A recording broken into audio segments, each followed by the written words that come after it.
નમસ્કાર વિદ્યાર્થી મિત્રો, હું તામશેર સર.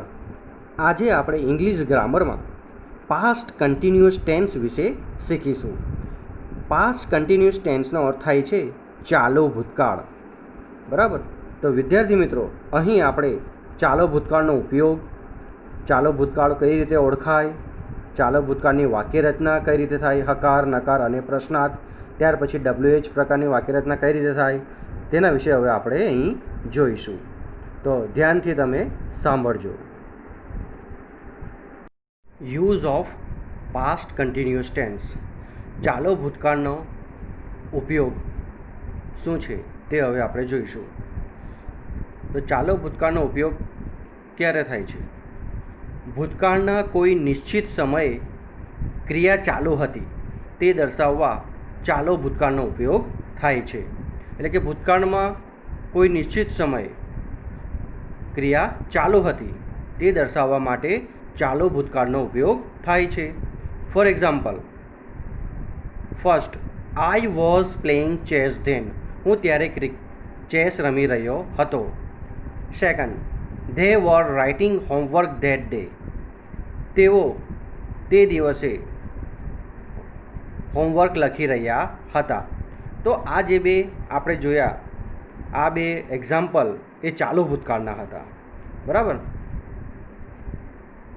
હવે આપણે આ ચાલુ ભૂતકાળમાં આવતા શબ્દો કયા, ચાલુ ભૂતકાળ સૂચવતા શબ્દો કયા, બરાબર? તો એ સમયદર્શક શબ્દો પણ આપણે જોઈશું. પહેલું છે ધેન, એટલે કે ત્યારે. એટ ધેટ ટાઈમ, એટલે તે સમયે. એટ ધેટ મોમેન્ટ, તે ક્ષણે. ધેટ ડે, તે દિવસે. ધેટ મોર્નિંગ, તે સવારે. તો આવા શબ્દો ચાલુ ભૂતકાળમાં આવતા હોય છે. આવા શબ્દોથી આપણને ચાલુ ભૂતકાળનું વાક્ય ઓળખાય છે. યાદ રાખજો વિદ્યાર્થી મિત્રો. ત્યાર પછી જોઈએ હકાર વાક્ય રચના.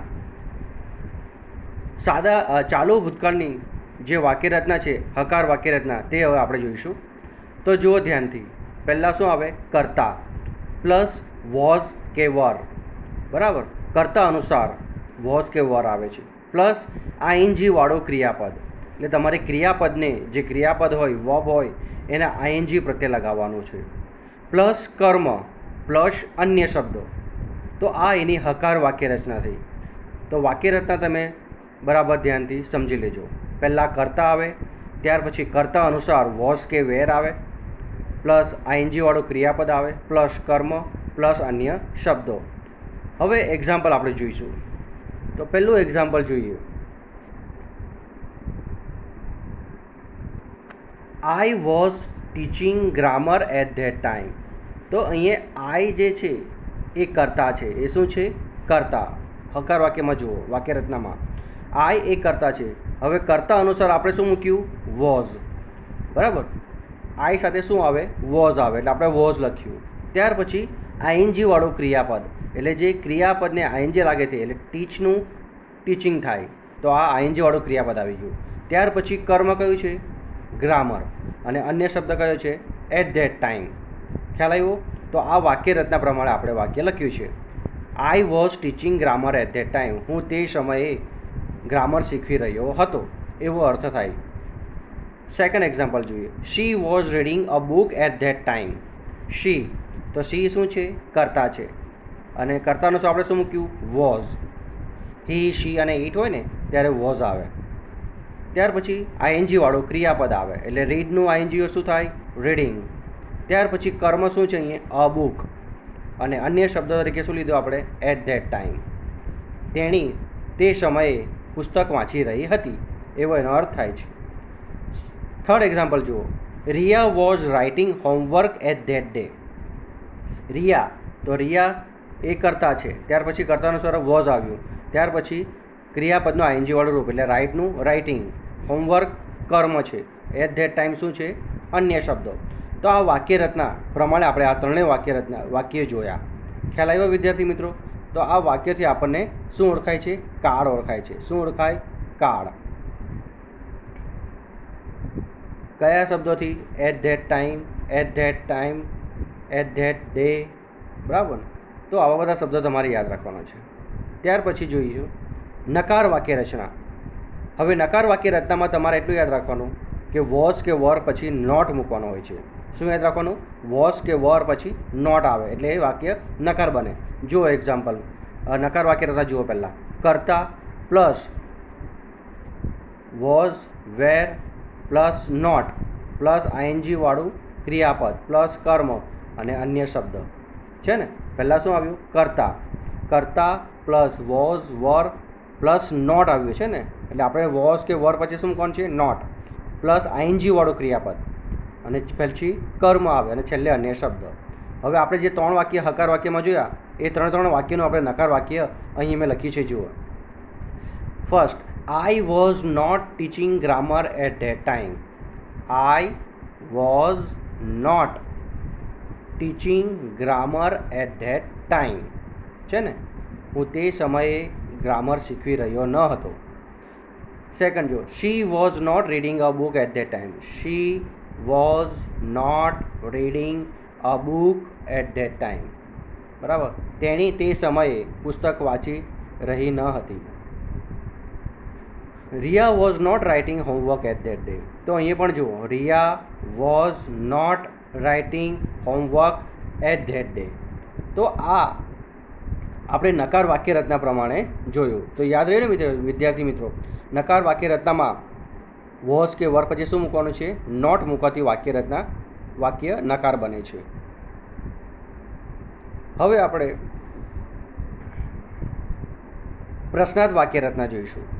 તો પ્રશ્નાર્થ વાક્ય રચનામાં સૌ પ્રથમ વોઝ કે વર આગળ આવી જાય છે, એ યાદ રાખજો. વોઝ કે વરને આપણે સૌ પ્રથમ મૂકવાનો હોય.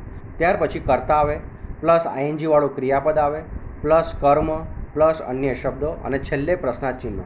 બરાબર, એટલે યાદ રાખજો, વોઝ કે વર વાક્યની શરૂઆતમાં આવે, પછી કર્તા પ્લસ આઈએનજી વાળું ક્રિયાપદ પ્લસ કર્મ અને છેલ્લે અન્ય શબ્દો અને છેલ્લે પ્રશ્નાર્થ ચિહ્ન મૂકવાનું.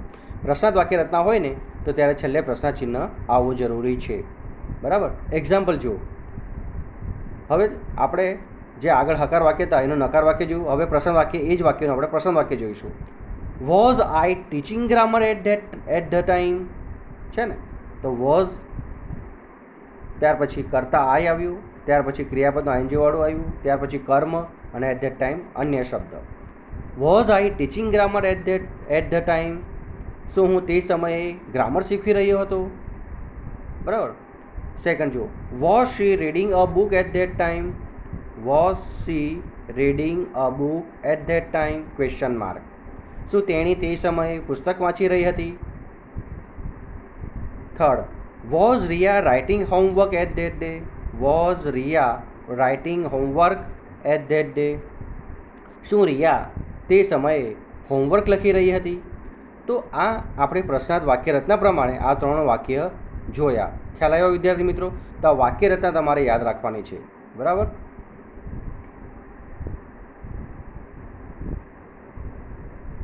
હવે WH પ્રશ્ન માટેની વાક્ય રચના કઈ રીતે થાય? WH પ્રશ્ન, તો તમને ખબર છે WH પ્રશ્નમાં કયા કયા આવે? બરાબર, વોટ, વેર, હુ એ બધા આવે. પણ આપણે અહીંયા હુ સિવાયનો જે છે WH શબ્દ તે આપણે અહીં જોઈશું.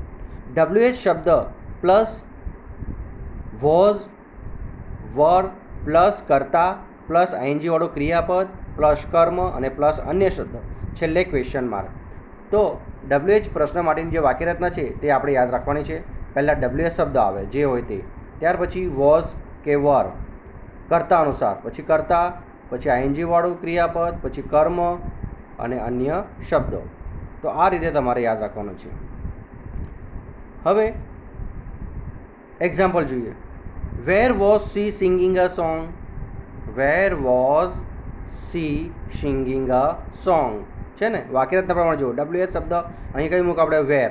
ત્યાર પછી વોઝ, બરાબર, કરતા સી છે એટલે આપણે આગળ વોઝ આવ્યું. ત્યાર પછી ક્રિયાપદનું આઈએનજી વાળું સિંગનું સિંગિંગ અને કર્મ કયો છે? A song. તેવી રીતના બીજી જુઓ. When was he playing chess? When was he playing chess? ખ્યાલ આવ્યો? તો આ રીતે આપણે આ WH વાળી વાક્ય રચના આપણે યાદ રાખવાની છે.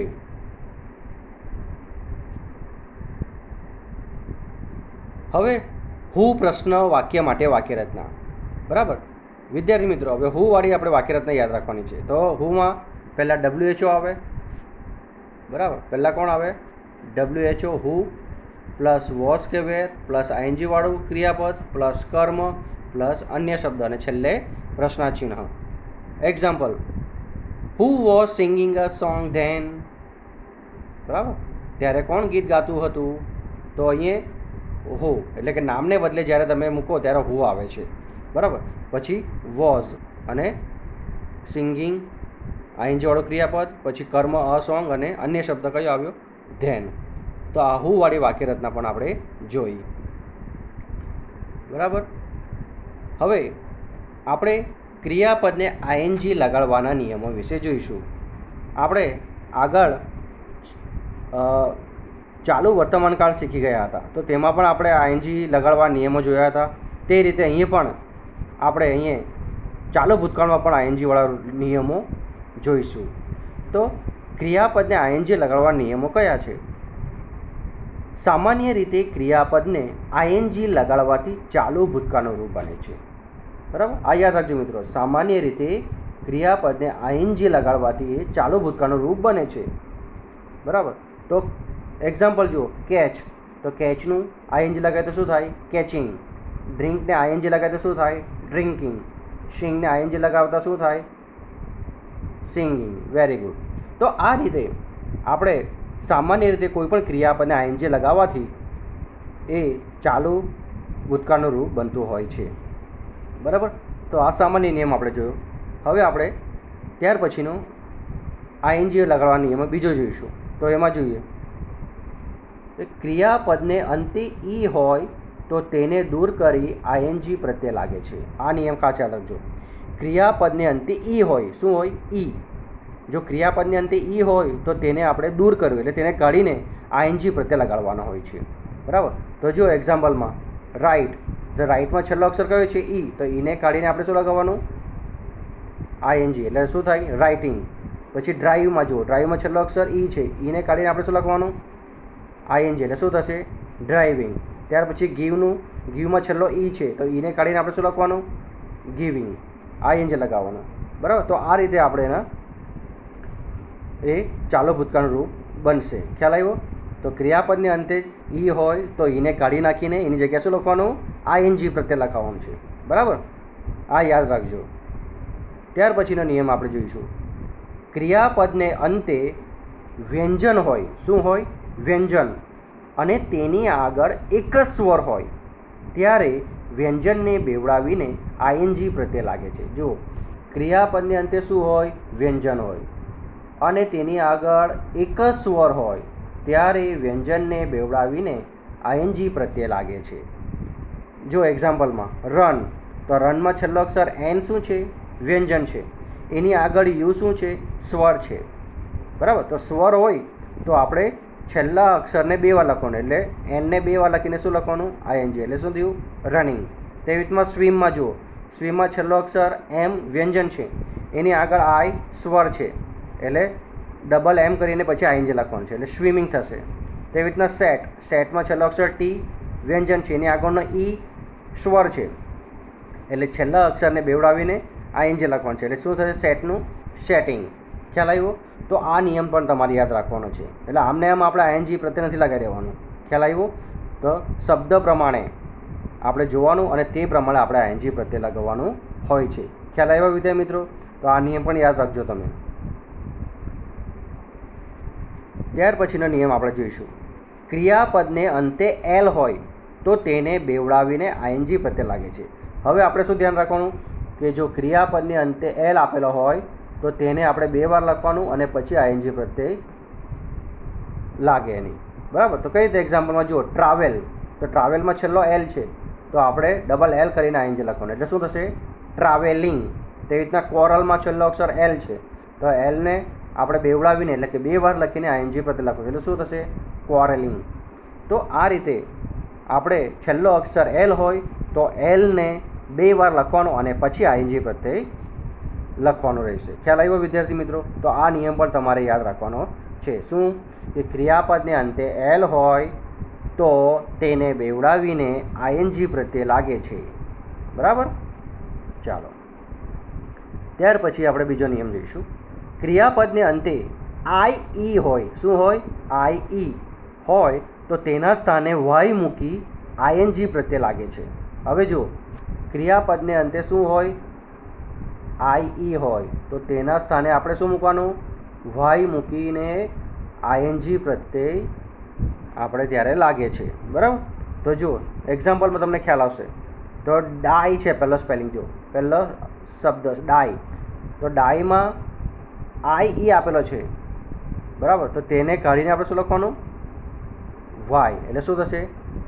ડાઈંગ છે ને. તેવી રીતના બીજો શબ્દ જો ટાઈ, ટાઈમાં પણ આઈ ઈ છે, આઈને કાઢીને શું લખ્યું? વાય આઈએનજી છે ને, ટાઈંગ. તેવી રીતના લાય, તો લાયમાં આઈ ઈ કાઢીને આપણે શું લખવાનું? Y ING. એટલે શું થશે? લાઈંગ. ખ્યાલ આવ્યો? તો આ રીતે તમારે આ નિયમ પણ યાદ રાખવાનો. ક્રિયાપદને અંતે આઈ ઈ હોય તો તેના સ્થાને વાય મૂકી આઈએનજી પ્રત્યે લાગે છે.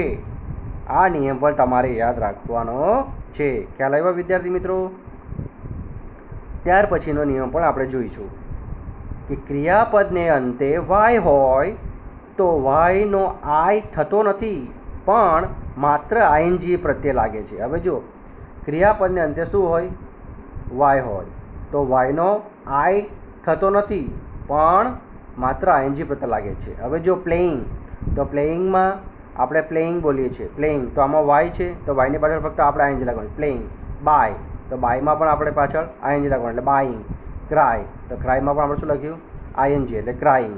બરાબર? તો આ નિયમ પણ તમારે યાદ રાખવાનો છે. બરાબર? ચાલો હવે જ્યારે ભૂતકાળમાં બે ક્રિયા થતી હોય, કેટલી? બે ક્રિયા. જ્યારે ભૂતકાળમાં બે ક્રિયા થતી હોય ત્યારે પ્રથમ ક્રિયા ભૂતકાળમાં થતી હોય તો તેને વેન વડે આપણે દર્શાવવાનો હોય છે, અને બીજી ક્રિયા ચાલુ ભૂતકાળમાં થતી હોય છે. બરાબર? તો અહીં તમને ખ્યાલ આવશે કે વેન ક્યારે લાગે. તો જુઓ, જ્યારે સંયોજકવાળું સમયદર્શક વાક્ય સાદા ભૂતકાળમાં હોય ત્યારે બીજું વાક્ય ક્રિયાદર્શક વાક્ય ચાલુ ભૂતકાળમાં વપરાય છે. બરાબર?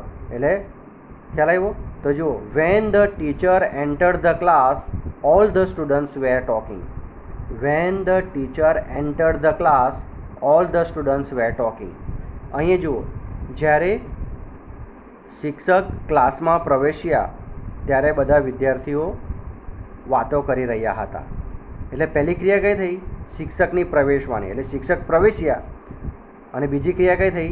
બધા વિદ્યાર્થીઓ વાતો કરી રહ્યા હતા. એટલે પ્રથમ ક્રિયાને ચાલુ ભૂતકાળમાં દર્શાવાય છે, અને બીજી ક્રિયા પ્રથમ ક્રિયાને સાદો ભૂતકાળમાં દર્શાવાય છે, અને બીજી ક્રિયાને ચાલુ ભૂતકાળમાં દર્શાવાય છે. યાદ રાખજો. બરાબર? એટલે આપણે પહેલી ક્રિયા જ્યારે દર્શાવી હોય ત્યારે શરૂઆતમાં આપણે શું મૂકવાનું? વેન. ત્યારે શું લાગે આગળ? When. When the teacher entered the class all the students were talking. તે તમે બીજું જુઓ example. When you called me I was reading a book. બરાબર? When you called me I was reading a book. જ્યારે તમે મને બોલાવ્યો ત્યારે હું પુસ્તક વાંચી રહ્યો હતો. બરાબર? એટલે વેન. બરાબર? તો પહેલી ક્રિયા કઈ થઈ? એને બોલાવવાની, મને બોલાવવાની. અને પછી ત્યારે બીજી ક્રિયા કઈ થઈ? કે વાંચી રહ્યો હતો. બરાબર? તો પહેલી ક્રિયા આપણે સાદો ભૂતકાળમાં છે, અને બીજી ક્રિયા ચાલુ ભૂતકાળમાં. બરાબર? એટલે બે ક્રિયા થતી હોય ત્યારે પહેલી ક્રિયા સાદો ભૂતકાળમાં દર્શાવવાની હોય છે, અને બીજી ક્રિયા ચાલુ ભૂતકાળમાં. સાદો ભૂતકાળમાં દર્શાવવાની હોય પહેલી ક્રિયા તો શરૂઆતમાં શું લખવાનું આપણે? વેન. ખ્યાલ આવ્યો? એટલે van you called me I was reading a book. ખ્યાલ આવ્યો વિદ્યાર્થી મિત્રો? તો આ નિયમ પણ તમારે યાદ રાખવાનો છે. ત્યાર પછી વાઇલ અને એઝ એ ક્યારે મુકાય તો તે પણ આપણે સમજી જોઈએ. જ્યારે સંયોજકવાળું સમયદર્શક વાક્ય ચાલુ ભૂતકાળમાં હોય. જુઓ, જ્યારે સંયોજકવાળું સમયદર્શક વાક્ય ચાલુ ભૂતકાળમાં હોય ત્યારે બીજું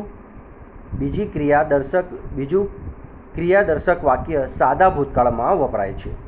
ખ્યાલ આવ્યો? તો જો, while the teacher was teaching in the class the bell રેંગ. બરાબર? તો અહીંયા સમયદર્શકવાળું વાક્ય ચાલુ ભૂતકાળમાં છે, જ્યારે બીજું વાક્ય સાદા ભૂતકાળમાં છે. બરાબર? તો ત્યારે આપણે ચાલુ ભૂતકાળનું હોય તો ત્યારે આપણે શરૂઆતમાં શું લખવાનું? While. While the teacher was teaching in the class. તો while the teacher was teaching in the class, તો આ ચાલુ ભૂતકાળનું પહેલાં વાક્ય આવ્યું. ત્યાર પછી ધ બેલ રેંગ, એટલે આ સાદું ભૂતકાળનું ત્યાર પછી વાક્ય આવે છે. ખ્યાલ આવ્યો? તો વાઇલ વાળો જ્યારે તમે લખો તો વાઇલ પછી ચાલુ ભૂતકાળનું વાક્ય આવે છે અને ત્યાર પછી સાદું ભૂતકાળનું આવે છે. ખ્યાલ આવ્યો? As our bus passing through the jungle we saw a tiger છે. As our bus passing through the jungle we saw a tiger. ખ્યાલ આવ્યો? તો જ્યારે અમારી બસ જંગલમાંથી પસાર થઈ રહી હતી ત્યારે અમે ટાઈગરને જોયો, વાઘને જોયો. તો આ રીતે હવે જુઓ, તો પહેલી ક્રિયા ચાલુ ભૂતકાળમાં દર્શાવાઈ છે. તો ત્યારે ચાલુ ભૂતકાળમાં દર્શાવાઈ છે તો પહેલાં શરૂઆતમાં શું લખ્યું? એઝ લખ્યું છે ને. અને બીજું વાક્ય ભૂતકાળનું છે, સાદા ભૂતકાળનું, વી શો અ ટાઈગર. તો ખ્યાલ આવ્યો વિદ્યાર્થી મિત્રો? તો આ રીતે આપણે ચાલુ ભૂતકાળ વિશે શીખ્યા. તો ચાલુ ભૂતકાળ તમને બરાબર યાદ રહી ગયો હશે. તો વિદ્યાર્થી મિત્રો, આ ચાલુ ભૂતકાળ વિશે મેં જે શીખવ્યું છે એ તમે બરાબર ધ્યાનથી પાછો સાંભળજો અને નોટમાં પણ તમારું આ જે મેં અહીં લખ્યું છે તે બધું તમારી નોટમાં પણ લખજો અને ઘરે પ્રેક્ટિસ કરજો. ખ્યાલ આવ્યો? Okay, thank you.